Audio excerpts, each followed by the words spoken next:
देखना तो केल मैं बहुत मया करता हूँ। तो क्या याद है वो विश्रामपुरा सूरज सूर्य जाते हैं तो पानी आओ देता दुपट्टा ने मुझ पर उड़ाए रहे। मैं बहुत याद करता हूँ सही में ईमान से वो पला ना मैं कभी नहीं भूला हूँ सच में। अब बताओ मुझे एकदम चमेली में स्वागत नहीं कब लाज लागत है।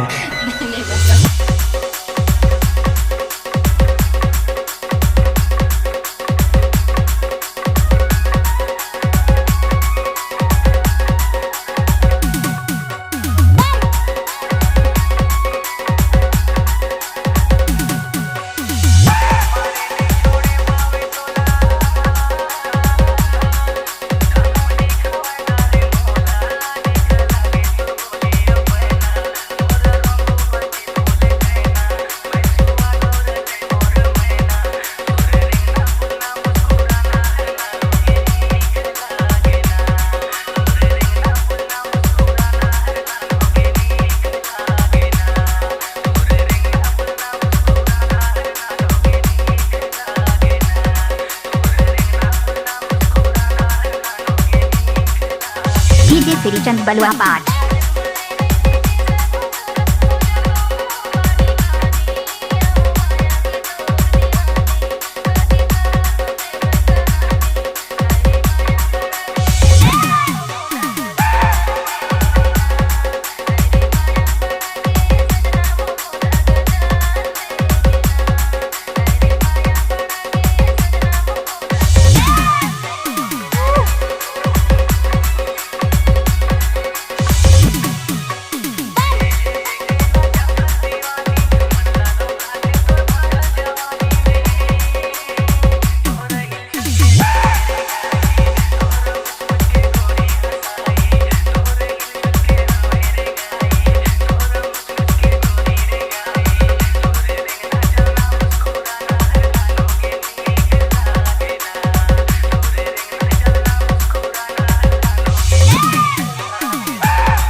डीजे श्रीचंद बलुआ पाठ।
डीजे श्रीचंद बलुआ पाठ।